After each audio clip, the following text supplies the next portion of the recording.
As soon as I think I escaped midnight, they suck me back in. Alma, Juan and I raced down Route 86 in the dead of night. It's a narrow unlit highway through the heart of Indian country, and my high beams barely penetrate 100 feet ahead of me. It doesn't help that every pothole rocks my suspension like a cradle. My eyes are getting heavy, and the car starts to drift to the right.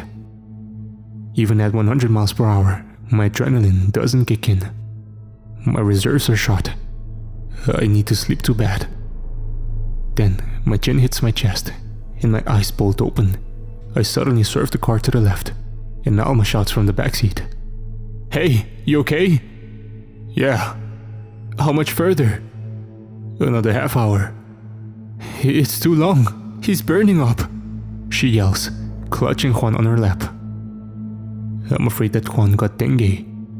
The brass ordered me to rush him to the nearest hospital. Nearest means an hour away in Tucson, but I don't dare go faster. Drunk Indians sometimes wander on the road at night and fall asleep. Steve hit one once, and since then we call it Death's Highway. "You have to go faster. He's dying." Alma screams in my ear. Okay. I hit the gas, crawling up to 110, then 115 miles per hour. The brush on either side of the road blurs into glowing yellow lines. That's when it happens. Something black and shaggy crosses the road ahead of me. I have no time to react and hit it with full force. It must be pretty big, because the impact sends it up into my windshield and over my vehicle. The sheer terror of the moment hits me and Alma at the same time. She finally screams, and I have the sense to slam on the brakes. The steering wheel shakes my hand like an earthquake as we screech to a stop. "Oh, Dios mío," she mutters, and then continues into an unintelligible string of desperate prayers. Juan starts to moan, and her prayers get louder, more desperate. "Is everyone okay?" I ask. "No," Alma cries between Juan's gasps. My shock gives way to more practical fears. Did I just kill someone? There's only one way to find out. I shift the car in reverse and turn around. Juan is drenched in sweat and wheezes after every breath. "What are you doing?" Alma yells at me as we barrel backwards down the road. "We must go the other way." I ignore her, and she works herself into a frenzy.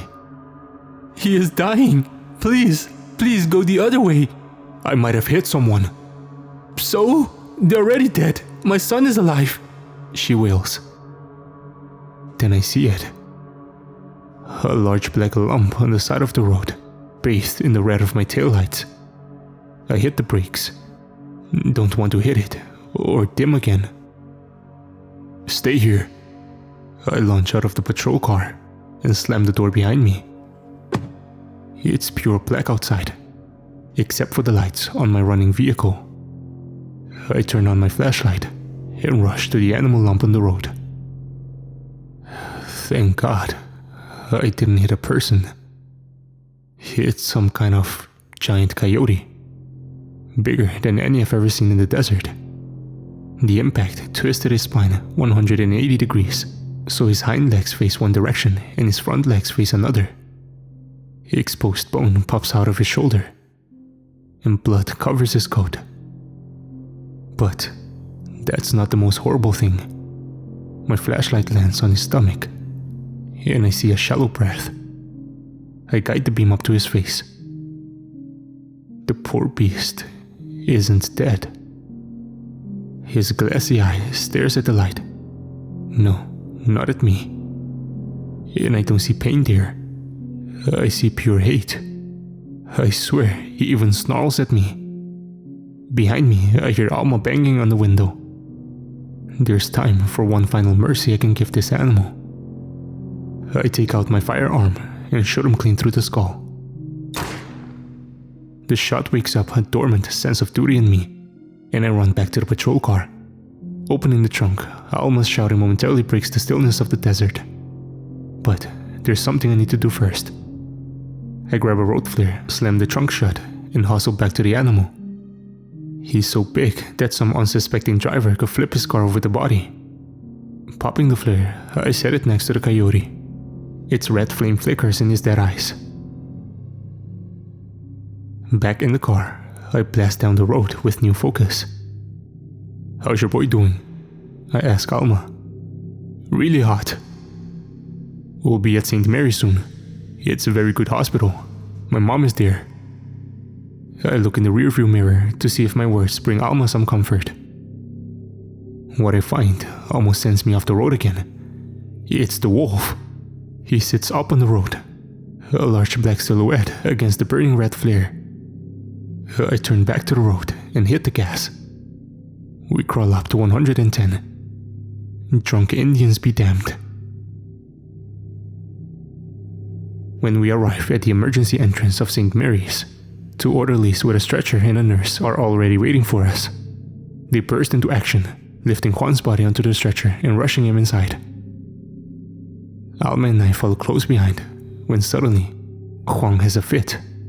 He lunges up and attempts to jump out of the stretcher. The orderlies try to push him down, but he bites Juan so deep that he staggers back. Juan nearly gets away when I hurry in to help. I hold his shoulders down on the stretcher while an orderly gets his feet. With unnatural strength, Juan frees one of his arms from my grasp. I try to get him under control, but it's hard to get a grip on his sweaty skin. Even Alma races to grab his free arm, but he knocks her across the face. Then he claws his nail into my neck, and I shout bloody murder. Banishing the pain, I bear all my weight down on his arm and slowly push it down to the stretcher until we're face to face. There's an animal hatred in his eyes. The same hate I saw in the wolf. Before Juan can free himself again, the other orderly runs back with a sedative. He hammers it into Juan's thigh, and I immediately feel him slacken. The orderlies and the nurse continue to push him into the ER. Alma chases after them, but hospital security stops her.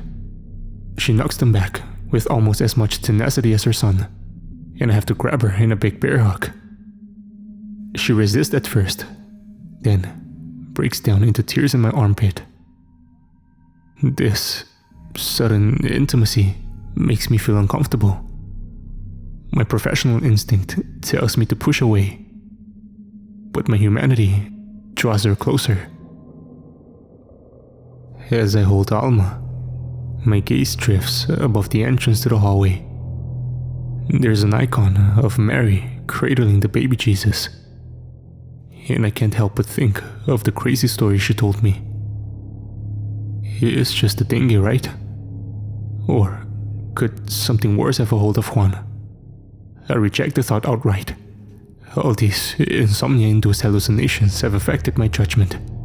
My own guilty conscience has always been fodder for my nightmares. But Alma's stories of satanic gangs, Maria's fitful death, and memories of Steve's human roadkill have pushed my demons out of my subconscious and into the waking world. Even now, as a nurse takes us to Juan's room, they walk among me.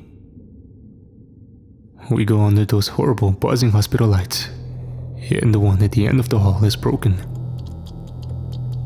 Beneath its flickering light, I see a patient I recognize. He's a young Indian guy with a black ponytail and cool retro cowboy boots. He turns to us, and I see his torso is impossibly smashed. The black tread of a truck runs across it, and his intestines spill out the bottom like a popped zit. We turn into the room before he can wave at me. Inside, Juan sleeps in the hospital bed with an IV attached to his arm. The sickly yellow color in his skin is gone, and his doctor tells us that his fever is under control. They've ruled out dengue. So, what's wrong with him? Alma asks, still on edge. We're not 100% sure. Could be an infection, so we have him on antibiotics. We'd like to keep him under observation for the night. The doc turns to me with a look of disdain. I assume that's alright? Of course, I answer. Alma peppers him with questions until I interrupt. I'll be back soon. Don't go anywhere, okay? She nods, and I slip out. There's one thing I have to do before I sleep. I open the door to my mom's hospital room. She lies upright in the bed, a mess of tubes and wires connected to her nose, vein and finger. When her lung cancer metastasized to her brain, they needed very aggressive treatment to get it under control. They warned me her brain function may have changed, whatever that means. Doctors love their euphemisms.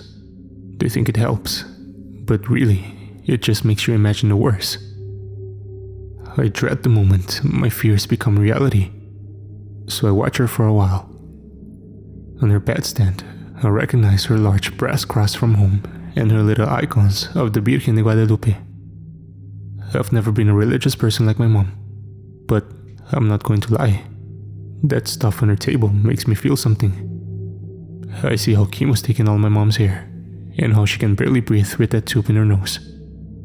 In that moment, God exists for me. He exists enough to tell him fuck you. Just then, my mom's eyes open. Santi, she says. Santiago, my father who died 20 years ago when I was 10. No, Mom, it's me, Dominic. Of course, Dominic. She squints, then smiles at me. I'm not sure who she sees right now, but I don't think it matters. How are you doing? I ask. I'm okay, but you look horrible. Thanks, Mom. I laugh. Just a long day at work, I guess. Trouble at the shop? She asks, and my heart sinks again. She must be talking about my dad. He worked as a mechanic. Really, Mom, it's okay. I'm fine. Tell me what's wrong. She insists. Listening to someone else's problems helps me forget about my own. Her smile gives way to a coughing fit, and I can't say no. She's a border person too now, like me and Alma, on the boundary of life and death, sense and nonsense. Who else can I talk about these things with? Okay, so I picked up this woman and her son trying to cross the border the other day. The mom wants asylum because she's afraid gangs are going to kill her kid if they go back. And it's true. The kid's pretty shaken up. He's got these crazy bruises all over him and won't say a word. So you must help them. I want to, but then the mom starts telling me this crazy story. She says a gang back in Mexico tried to sacrifice a kid to Satan. Like, they tied him to the ground and chanted satanic prayers before they cut him open. Luckily, she came just in time to rescue him. I stop mid-sentence. My mom's eyes are wide, and her heart rate has jumped on her monitor. You okay, Mom? Yes, I'm fine. She puts her hand to her chest. Hey, don't let this story upset you. It's not a story. Yeah, I mean, I don't think she's lying intentionally. It's like PTSD or something. No, she insists and grabs my hand. You must believe her. You're scaring me, Ma. What's on your mind? You'll think I'm crazy. You already think I'm crazy. I don't think you're crazy. I fib because I don't want to shut down her moment of lucidity. How many more moments like this does she have left? I'm listening. Okay, it was before we moved. Back when I was still a cop. She smiles and starts to tell me this story. I was responding to a 911 call about screams coming from an abandoned building. We knew the place well. Some gang had moved in there and turned it into a safe house. When I got there, I remember there was this horrible wind. You've never felt the wind this bad. I was trying to get to the house, and it was blowing against me like it wanted me to stay away. The neighbors were outside, yelling and wailing. There's someone inside, they kept shouting at me. So I couldn't call for backup. I had to go in myself. Then this weird thing happens. I try to open the door, and the wind changed direction. Now it was blowing the other way to keep the door shut. I had to put my foot against the frame to pry the door open. And I remember, then it flew back with such an angry snap against the wall. I took my first step into the room, and the wind suddenly stopped. All of a sudden, this horrible smell hit me. The lights didn't work, so I ran my flashlight around the room. There were gang signs tacked all over the walls. I had my gun out, but I was so scared that the beam was shaking. I had just gotten my own patrol, and I had forgotten the first rule of being a cop. Do you know what it is? No, I tell her. Always follow your nose. I looked down, and I finally saw it. There was a kid. A crip, I think, 17 or 18. And he was cut all the way open from his chin down to his groin on a bed of cinder blocks. It's funny, but I don't remember screaming. I was too curious, I guess. I had never seen the inside of a man before. Then I felt something wet hit me on the head. I looked up with my flashlight, and I could see the ceiling was dripping blood. They used this blood to draw a pentagram up there.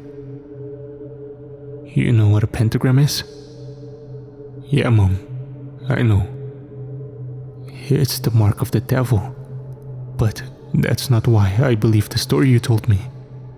Lots of gang back then did stuff with the devil. This was different. How was it different? She shrinks at the memory. I found the knife they did it with, and when I tried to pack it into evidence, I heard a voice. It was whispering to me. Do you want to know what it said? A shiver goes down my spine. I'm not so sure lucidity was a good idea anymore. What did it say? My mom draws me close. She whispers something to me. Something I don't understand. But I've heard it before. It was on the radio in the desert, back when we found Juan. As she pulls away, I can feel my world go into a tailspin. A rapid beep brings me back to reality. It's my mom's heart monitor. She's spiking. Mom, you okay? She leans deeper into her pillows and looks up at the ceiling. He's here now, she says breathlessly. The beeping doesn't let up. Worried, I step out and call a nurse. She grabs an attending physician and they kick me out of the room without saying more. There's nothing left for me to do but wait.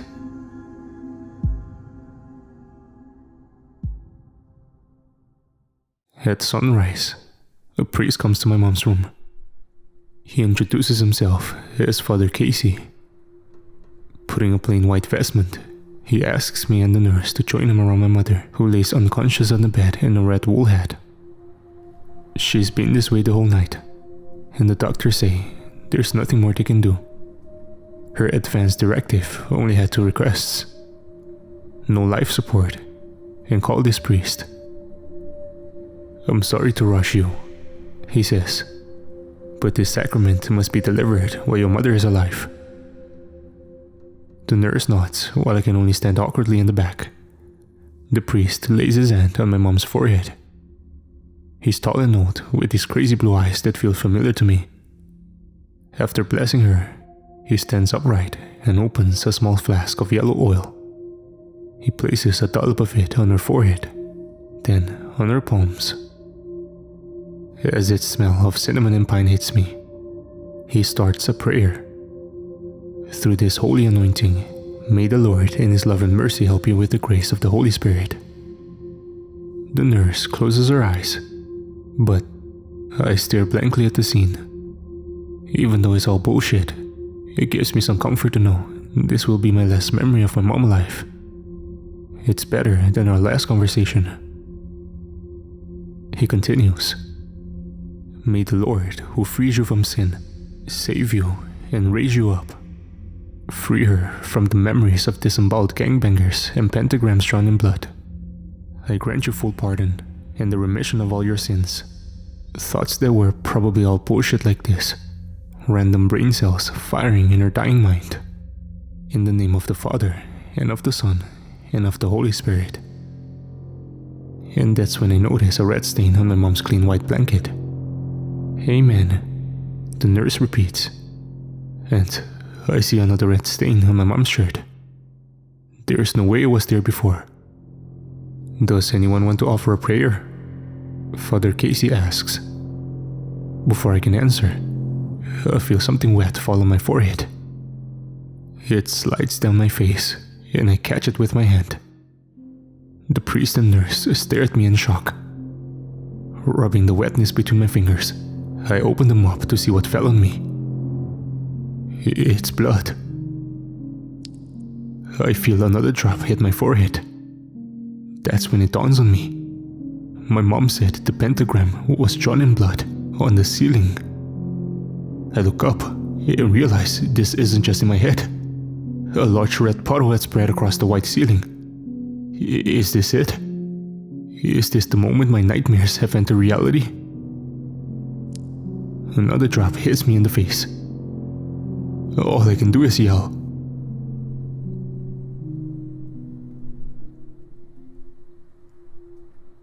Outside the room, I'm only half listening to the hospital administrator's apologies.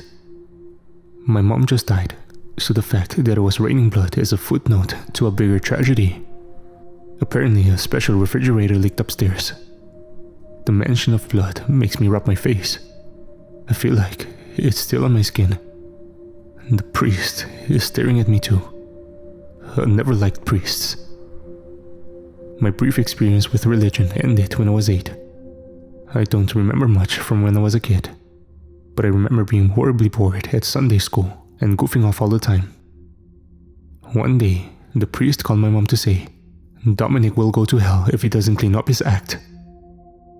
My mom never let me go back after that. Threatening her only son with eternal damnation was too dry a Jesus cracker to swallow, even for her. But after everything I've seen these past few days, I wonder if that priest was right. I waved the administrator away and hit down the hall to check on Alma and Juan. On my way, Father Casey catches up to me. I'm sorry about your mother. She was a very special person. Thanks. I sigh. I'm glad I got to see her off to the next life. And I'm glad I get to see you in this one. You don't remember me? No, I'm sorry. That's alright. Last time I saw you, you were this big. He measures up to about his waist. It was your father's funeral. We did it at my church. I stop and study him. His face brings a flood of painful memories. Sorry, one dead parent is about all I can deal with right now. Of course, he says. I'm staying in town until your mother's funeral. Do you want to get coffee or... I'm actually on the clock right now, believe it or not. I tap the patch on my uniform. Oh, and I'm not based in Tucson. They've got me further west, deeper in the desert. So, you know. Well, let me give you my number in case you find some time. He scribbles it down in a leather appointment book and tears the page out for me. Sounds good. Take care of yourself, Dominic. I will, I say, and he walks away. Hurrying through the building, I finally get to Alma and Juan's room. It's 9 a.m. and I need to get them back to the station ASAP. I don't expect what's inside. The blinds are drawn, and Juan bursts with energy, jumping up and down on his bed. He waves a small wand that's about the size of a carrot. He's naked except for 2 pairs of underwear. One that he wears on his body, and the other that he wears on his head as a wizard's cap. But the boldest part of his costume is his face paint. A solid black band runs from temple to temple across his eyes. With a flick of his wrist, he shouts, "Nokomichik," some gibberish spell, and directs his wand into a dark corner of the room. Someone's having a good time, I say. No senti, he yells with another flourish. My smile disappears when I see Alma. She huddles in the far end of the room, staring at the corner where Juan aims his spells. Alma? She turns to me, dead-eyed and pale-faced. Juan's doing much better, I offer. Yes, he's doing good, she says, unconvinced. How is your mother? She died overnight. I'm very sorry. At least you were with her. Yeah. I clear my throat. We should get going. Nimitskitis. Juan interrupts me with another spell, and Alma's eyes dart back to the corner. Now, it's starting to creep me out. The springs of Juan's bed give the whole thing a sinister rhythm. Are you guys playing some kind of game? What? Alma asks, confused. What game? With Juan, I mean. What are you looking at? Nothing. I examine the corner. There's nothing there besides an empty space at the intersection of two beige walls. A corner. But Alma stares at me in fear. Her eyes flit between me and something else just to my right. Please, don't stand there, she says meekly. Tell me what's wrong. Nothing. Just move away. I beg you. Why? Before I can answer, Juan interrupts us again. Niwawai. I really studied the empty walls this time. The texture of the surface, the hazy shadows of the blinds. But I see nothing. There is a slight shiver down my back. That's it. It works its way up around my neck. Then suddenly, Alma screams. Lunging forward like a viper, she grabs hold of my near arm and pulls me away with such force that we both collapse on the floor. She tries to pull me further up with her, but I jerk away. What is going on? There's a man in the corner, Alma says with crazy eyes. He was there all night. What man? I turn around and see nothing. Ka, ho tiki ka, kilike. Juan invokes, and his mother screams again. Something's really gotten under her skin. Dime que ves. Tell me what you see, I say as I sit down next to her. She peeks beyond my shoulder to the corner. I see a man I killed.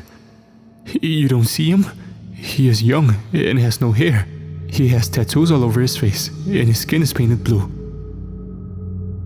I turn around, knowing full well there's no one here. Alma, you're hallucinating.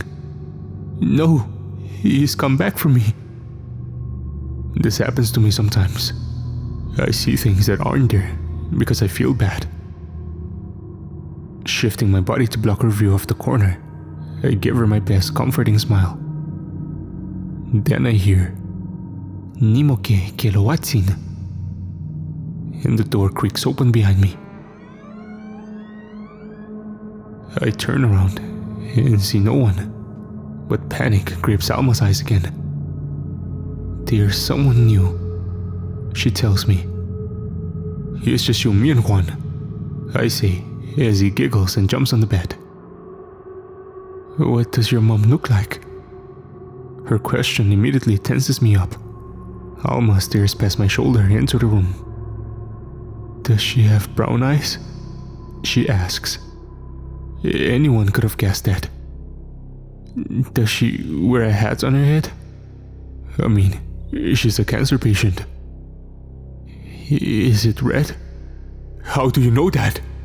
I snap without thinking. Don't turn around. Alma pleads. My mom's death hadn't really hit me until now. My last moments with her were stolen by her violent memories and then a freak hospital accident. I feel a strong shiver across my back. Could this be something real, or just a long overdue emotional breakdown? If I submit to the insanity that she's behind me, Will I ever come back? Don't, Alma says again. I can't. I have to look. Turning around, I see something more horrible than my dead mom. Juan points a severed human finger right in my face. I pat it out of my hand and it rolls on the floor. What I thought was Juan's wand is actually a woman's index finger that looks recently thawed. Shrieking, Juan runs to grab it, but Alma gets there before he does. She rushes to the open window and he jumps on her back to stop her. Give it back, you bitch! He shouts in Spanish and claws his nails into her head. I manage to pull him off her, but not before he tears out a clump of her hair.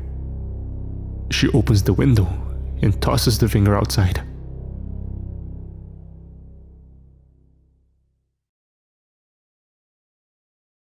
Alma and I walk outside the hospital. They gave Juan another sedative, and I thought Alma could use the fresh air before I take her back to the station. What I mean is, before I take her back to a cell. Getting to midday, it's already hot, so we stick to the edge of the parking lot that's covered in trees. I can tell she's got a lot on her mind. We walk in silence until she finally breaks it. I'm sorry, I didn't tell you about the man I killed. That's okay. I was afraid that if you knew it, it would be harder for me to stay. Don't tell me any of this, Alma. I have to add it all to my report. Oh, I have no hope anymore, she says, resigned. I know we'll be sent back, sooner or later.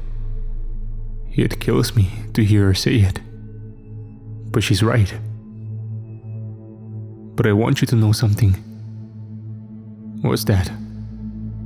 Everything else I told you is the complete truth. And I only shot that man because they didn't believe I could shoot anybody. They wouldn't give me Juan back until I showed them. Wait, I interrupt her. You killed one of the Maras? Yes. Her lip quivers. I stop and look at her under the trees of the hospital parking lot. She's my age and grew up less than 100 miles from where I grew up. But our futures couldn't be more different. I can quit this job and reboot my life. 30 is the new 20, right? And do anything. Take out a loan and go to law school, or fuck it all and teach whitewater rafting on the Colorado River. But Alma's life is over. She shot a Mara. She signed her death warrant, and there's nowhere south of the Rio Grande she can hide. I don't know what to say. It's the best I can manage. I'm devastated. She reaches out and takes my arm. It's not your fault. You're a good man. No, I'm not. You are. The way you look after your mom. The way you try and help me and my son. I'm not a good man. But I'm trying to be a better one. In the window, I see a thin naked man staring at me. He's too far away to know for sure. But I think I recognize him. Do you see a man looking at us in the window up there? No? Alma says. So who am I to judge you for the man you killed? You saw one ghost in there. Well, let me tell you. I have a head full of them. And I don't want you and Juan to join them. But is there anything to do? I rack my brain. There must be a way to twist or embellish the evidence so they can stay. But even with my positive decision, they still will go in front of a judge. That's a gut test at the end of the day. No one's gut will believe they're victims of a satanic ritual. And that's when an idea hits me. A completely crazy idea. Reaching into my pocket, I pull out the ripped pieces of paper Father Casey gave me. I think there's a way you and Juan can stay. It won't be easy, but I want to try. Really? Yeah. Out of the blue, she throws her arms around me and kisses me on the cheek. Thank you, Dom. I watched the dead man in the window judging me. It's time to stop running from my ghosts.